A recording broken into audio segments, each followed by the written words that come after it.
the summer between my junior and senior year, I got a job. The previous 2 summers before that, I worked for the rec district in our town, and I did maintenance, like weed whacking and watering trees and mowing and pulling weeds and spraying weeds and all of that kind of stuff. And I decided then that landscaping was not for me. I still feel very strongly about that. So the next summer, I got a job working for a contractor. His name was Danny. And Danny was a peculiar guy. How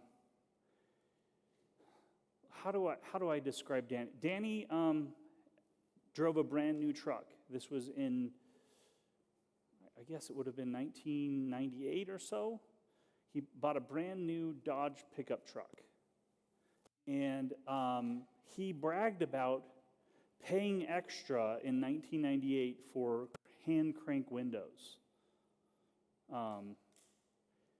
He was so cheap that he paid extra for hand crank windows. I'm not sure if that adequately describes Danny. Danny, he was an interesting guy, and we were working on this remodel project, and we were doing an addition, and I had never worked on a project like this before, and I didn't know anything, so this was the first time I had ever done demolition, and demolition's fun. Has anybody ever done demolition?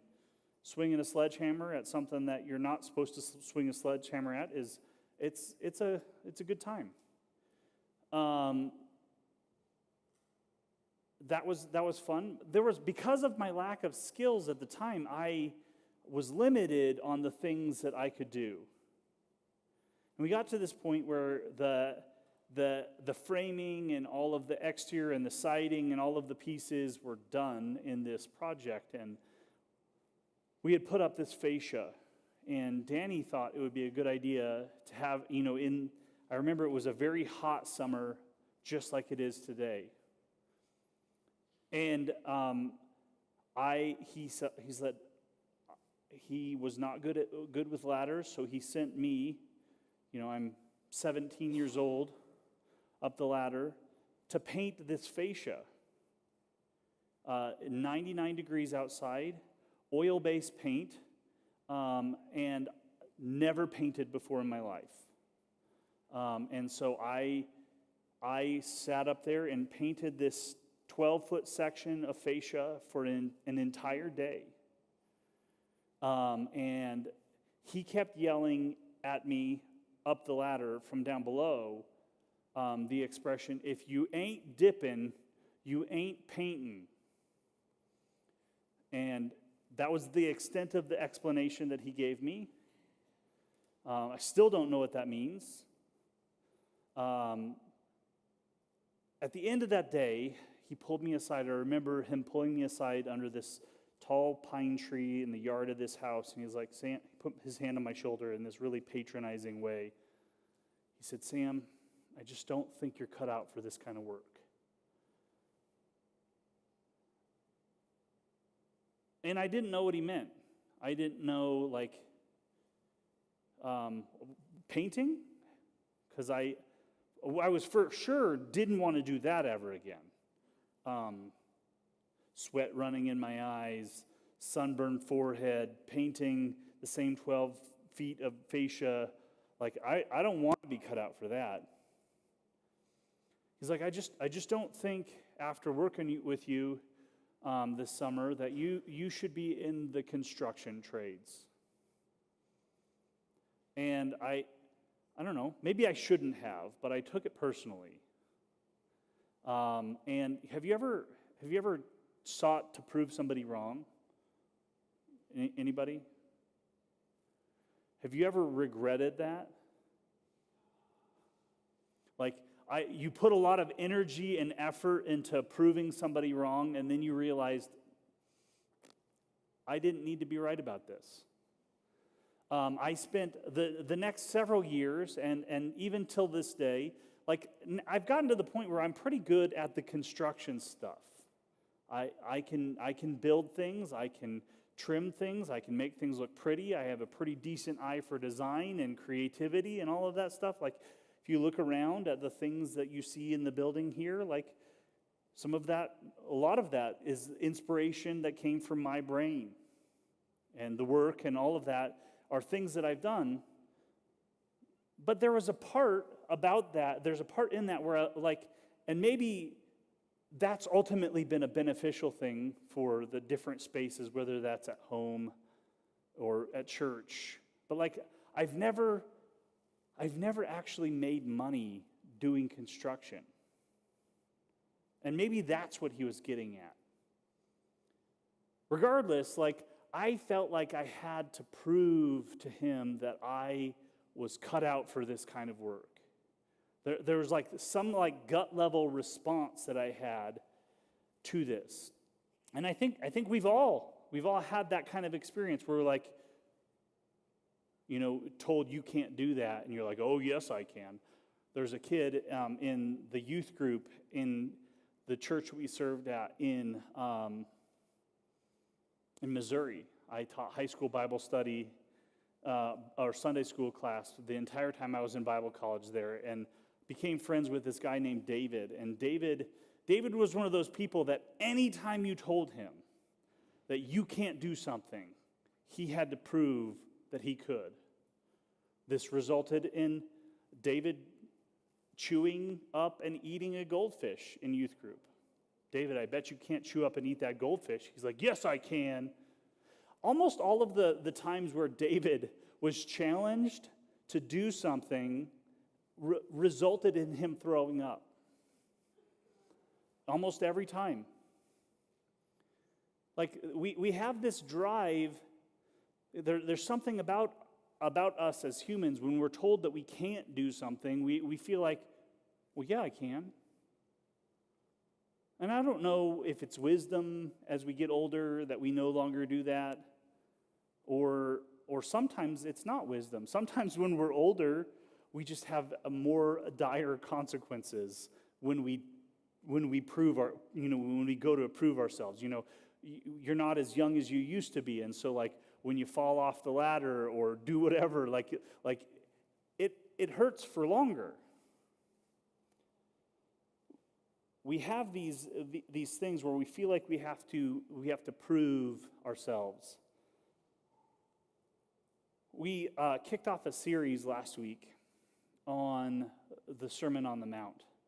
We started off by talking about the Beatitudes and the framework for us that the Beatitudes become. That this posture that we take, we choose to take this posture that we are content when we experience difficult things. And that contentedness becomes subversive. That contentedness in the midst of being persecuted, in the midst of suffering and hardship, becomes a subversive force in a cultural way. Now, it would be easy for us to, in light of this countercultural perspective that the Beatitudes gives us, it would be easy for us to assume that Jesus was calling his followers to this quasi-monastic life, like we were separate, like we were supposed to pull away from the world. These Beatitudes are like otherness, like we're supposed to take these things and become separate from the world. But that's not exactly what Jesus says. Here Jesus proclaims precisely the opposite. He doesn't just leave it at, blessed are the poor in spirit. He goes on in this next section that we're going to talk about, and he tells us the opposite of what it means to be this quasi-monastic, this quasi-separate, this quasi-separate yourself from the world kind of perspective. He calls Christians, followers of Jesus, to become agents of redemption. Christians must permeate society as agents of redemption. So let's look at this next section. It's short.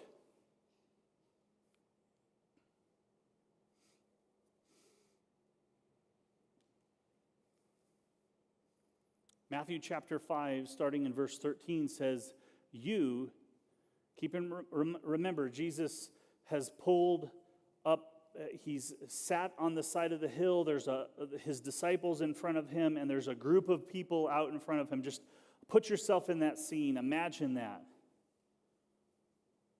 He looks at the crowd, and he looks at his disciples, and he says, you are the salt of the earth. But if the salt loses its saltiness, now I'm just going to pause and say, salty has taken on a new context. Do you hear the young people in the back giggling?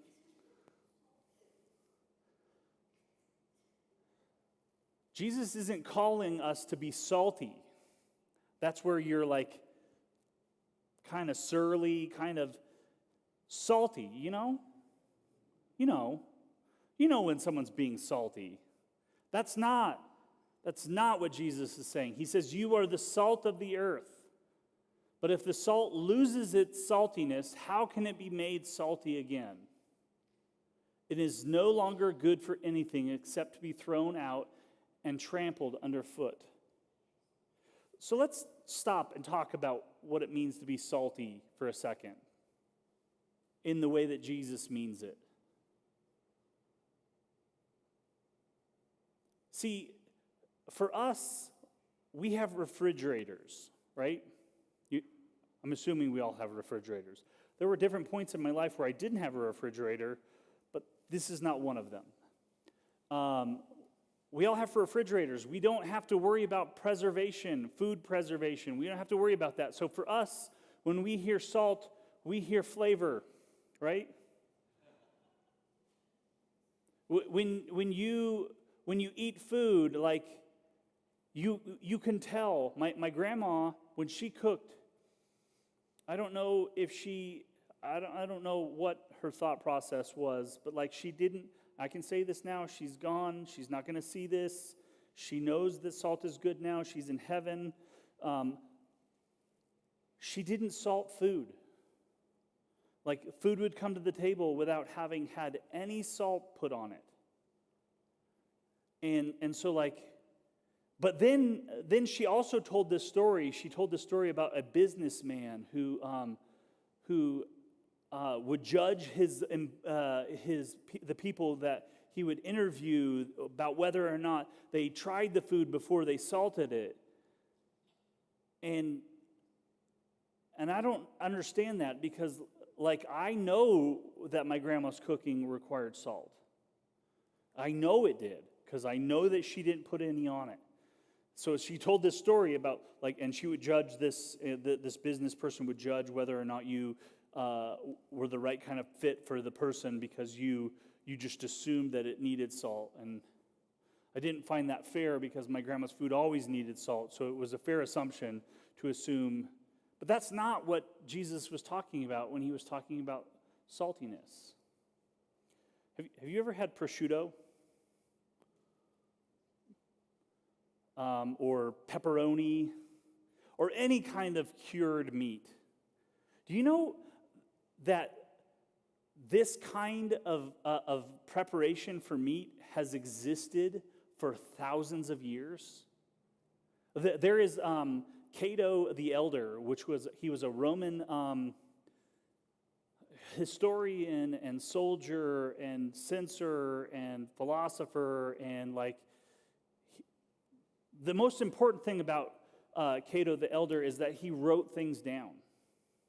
He documented things, and in one of the writings that he has, and this is 250 years before Jesus, he documents basically the same process that is used up to this day for how to make cured ham.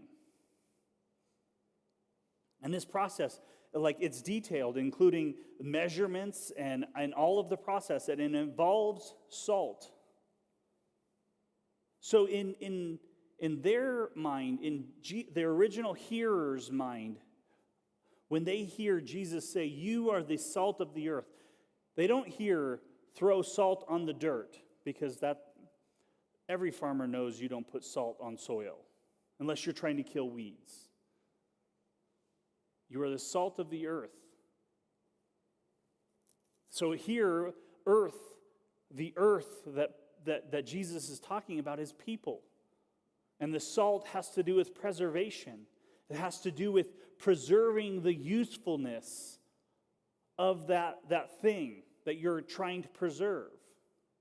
So Jesus says, "You are the salt of the earth." His followers are the salt of the earth. When they go out and incorporate into the culture, incorporate into the context, incorporate into the people, there is a preservation agent that takes place.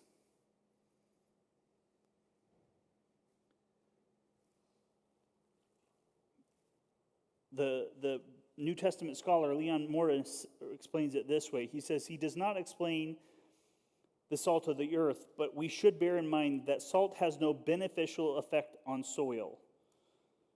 Jesus is not talking about what happens when salt is put on soil. We should take salt as a metaphor and earth as referring to people. Jesus is apparently thinking of the function of salt as a preservative, as the enemy of decay, and as giving taste to food. What is good in society, his followers keep wholesome. Let me repeat that. This is the effect when we do this right. He says, what is good in society, his followers keep wholesome. What is corrupt, they oppose. They penetrate society for good and act as a kind of moral antiseptic. That's what's supposed to happen. That's what us being the salt of the earth is supposed to do. It's supposed to preserve what is good and repel what is unwholesome. It was supposed to repel decay. Jesus goes on and he says this: "You are the light of the world. A town built on a hill cannot be hidden.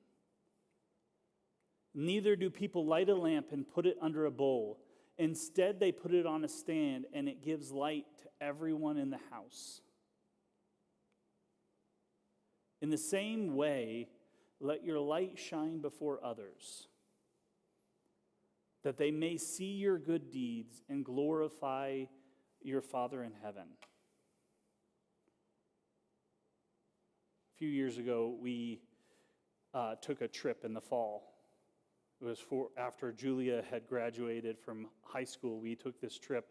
We saw a concert in Concord, New Hampshire, but we got an opportunity to do something that none of us had ever done before, which was tour the East Coast, the northern part of the East Coast. And I don't know if you've ever visited there. It is absolutely stunning. It is beautiful. We visited this one beach, and it's not like, when you think of beach, this is not what you imagine. And there's these rolling stones that go out to the water, and they look just like petrified wood. They're not. I Googled it. They look just like petrified wood. But one of the interesting things about the New England coast is the lighthouses. They're everywhere. From the Bug Lighthouse, which is like this big, to these beautiful, iconic lighthouses. And these lighthouses are put in strategic locations to make sure the safety of ships coming in. It's interesting because we've kind of lost, like, the only connection that we really have to these kinds of things are movies. We don't have this connection with this kind of world, but there still is, even to this day, a need for lighthouses. Even in the age of GPS, there is a need for a light to cut through the fog to be able to provide safe passage. And maybe that doesn't resonate with you, but if you've ever tried to walk through the house in the dark and find out the hard way that somebody has moved furniture. We just came back from this camping trip, and so we're still in the process of putting all of the things away, and this morning I got up early and I walked downstairs to get a drink of water because I don't know if you noticed, it's been hot. I woke up at 2 o'clock in the morning and I didn't want to stay awake, but I needed a drink of water. And so I went downstairs. And, I try really hard to not wake anybody up when I do this. But it's really difficult when you trip over the food container from your camping trip. I could have turned the light on, but I didn't. Jesus describes this scenario where you have to understand when Jesus describes this light, he's not describing a lighthouse. He's describing a lamp, an oil lamp. It's a small, it would be like us taking a little votive candle. And for us, like, if that's the light that you have in the house, you're going to put it in a strategic location so that it lights up the things that you need to see. And you wouldn't put a cover over it. For one, if you did, it would go out. And two, it would be unuseful. This thing that Jesus is telling his disciples is that you are that light. You are that light. And this message had particular meaning to these first century Jewish people. In their context, they lived in Roman occupation. They had very little control. They had very little power. They had very little ability to affect change in their culture. Their light was small and could easily be snuffed out. They had very little influence over the way things could be, and so their ability to preserve the good was especially important. In our context, it's a little different. I know it doesn't feel like it all the time. We do have opportunities for making change in our culture. We do have opportunities to make a difference. We do have opportunities to have our voice be heard. So what do we do with that? I think in this situation, these things that Jesus says are even more important. They're even more important today when we do have the opportunity to be a voice, to have an opportunity to bring change, to make change. And the question is, how do we use this?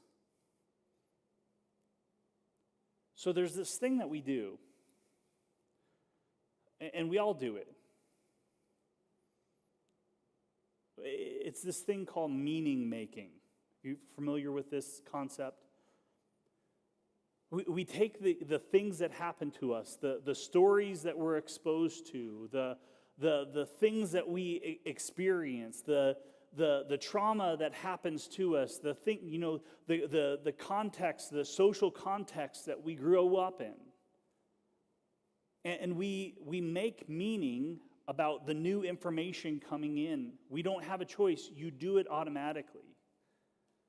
Something happens in the world. Something happens in just your house. Like, something happens and we immediately make meaning of this thing.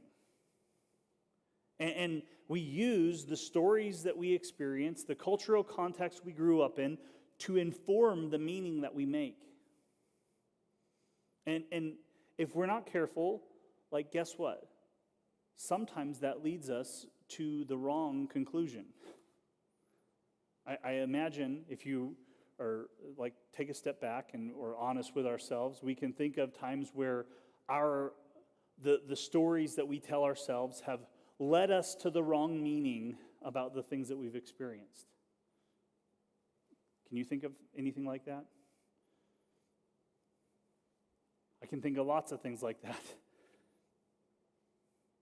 You know, different experiences I had growing up with my dad not being there have led me to believe and see the world in a particular way and respond to the world in a particular way, respond to God in a particular way, respond to other men in my life in a particular way. Make meaning of that. What Jesus ultimately does in creating this story, this Sermon on the Mount, this introduction, the Beatitudes, and this you're the salt of the earth, you're the light of the world. He's creating a framework for you, a new framework. And here's the thing, new frameworks are possible to embrace, but they require discipline. They require effort. They require an intentional cognitive choice that you make. So I think the problem that we have as Christians ultimately is that we think that we already live this salt of the earth, light of the world thing. But let's push pause for a second and just assume that we're hearing this for the first time. If this is a new interpretive grid for us, if this is a new framework for us to make meaning out of, how do we occupy the space that we live in, the cultural context, the moment that we're in? It's so important for us to pay attention to this.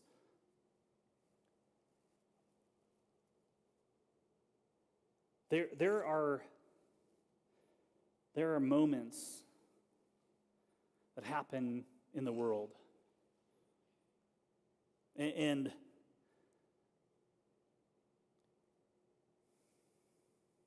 yesterday when we were coming down the mountain, we spent days without cell service, which is beautiful. As I entered into cell service, I started getting messages from a group of minister friends that I have, and they told me that there was a shooting at a rally yesterday.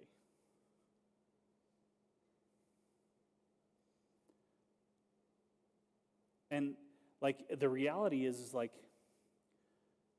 how we respond to that, how we respond to those kinds of things that happen in the world, the natural way we respond to that is through our own meaning-making grid, right? Our context. The stories we've been told, the stories we have chosen to believe, the stories the context that we have found ourselves in. But what if we chose this as an interpretive framework? Followers of Jesus, that we chose to be the salt of the earth.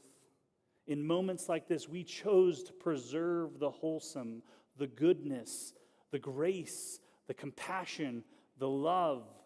We chose to preserve that, to repel the decay. There's so much decay. There's so much hate and anger and hostility in the world. What if we chose to hear this for the first time again? We are the salt of the earth. We are the light of the world. What does that look like? What does that look like in our context? The good news, we don't have to guess. Jesus told us. He told us what it looks like. We don't have to guess what he means, what it means to be the moral antiseptic to the world. I think we sometimes make assumptions about what that means, but we don't have to guess. We don't have to assume. Jesus tells us in Luke chapter 10, challenged by religious leaders of his time to try to narrow the law down to an oversimplification, Jesus responds this way, and he says, the most important commandment is this: love the Lord your God with all your heart, with all your soul, and with all your strength, and with all your mind. Love your neighbor as yourself. So, how do we be the salt of the earth, the light of the world? Love your neighbor.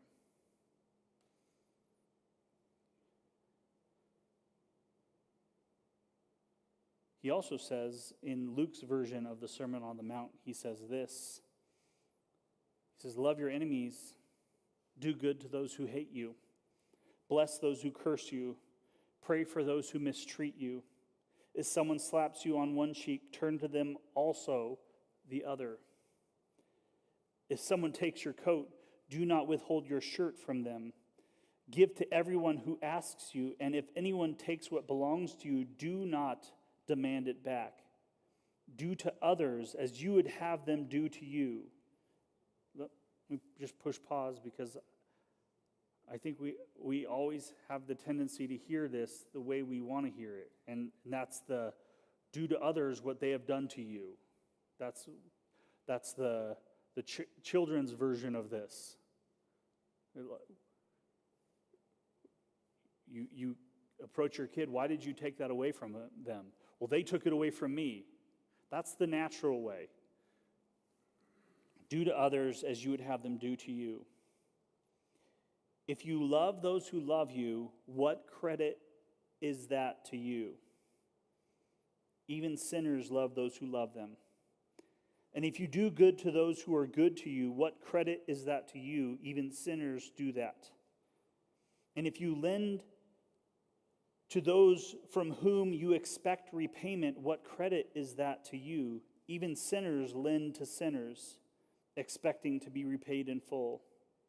But love your enemies, do good to them, and lend to them without expecting to get anything back. Then your reward will be great, and you will be children of the Most High, because He is kind to the ungrateful and wicked. Be merciful just as your Father is merciful.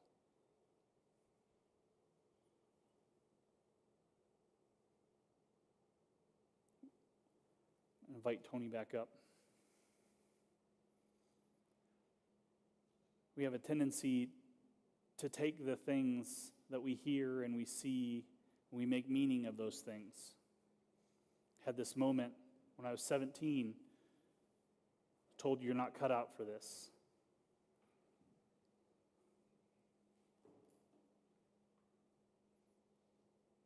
You make meaning out of those kinds of moments.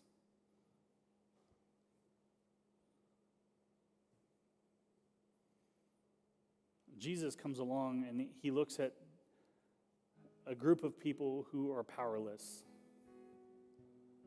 They have no way to influence their situation. And he tells them, love your neighbor, love your enemies. You are the salt of the earth. You are the light of the world.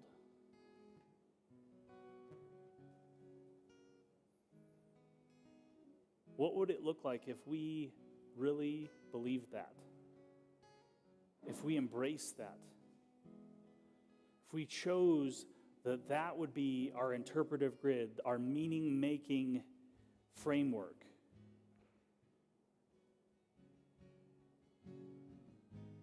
What would change?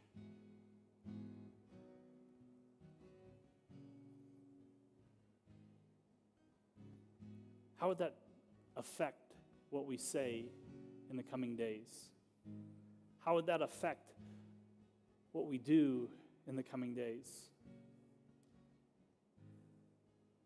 in a country that is filled with turmoil, filled with animosity, filled with division, filled with angst, how can we be the light of the world? What choices can we make?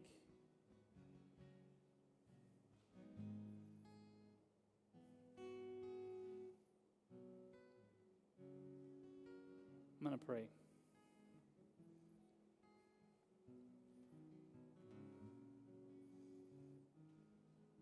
Jesus, you said, when you called us the light of the world, you said that as we do the good deeds that make us the light of the world,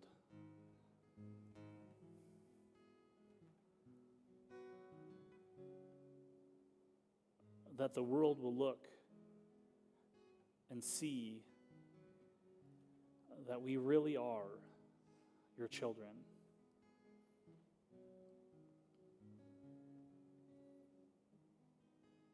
God, I pray that you would help us to take that up as a challenge.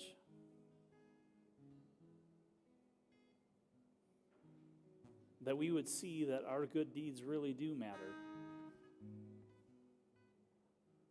That our good deeds really do have an effect in the relationships and in the people and in the culture around us. God, I pray that we would be the light of the world, that we would be the salt of the earth, that we would love our enemies and love our neighbor.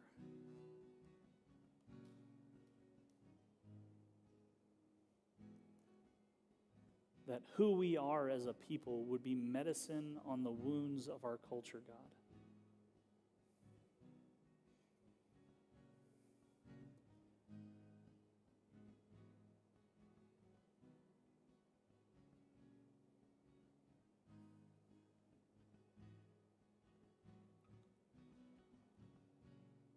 That we would see that we are cut out for it.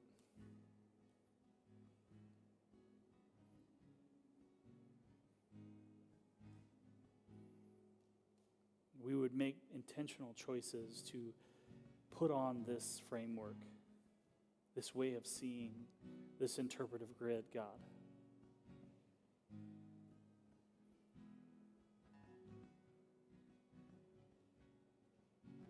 In Jesus' name.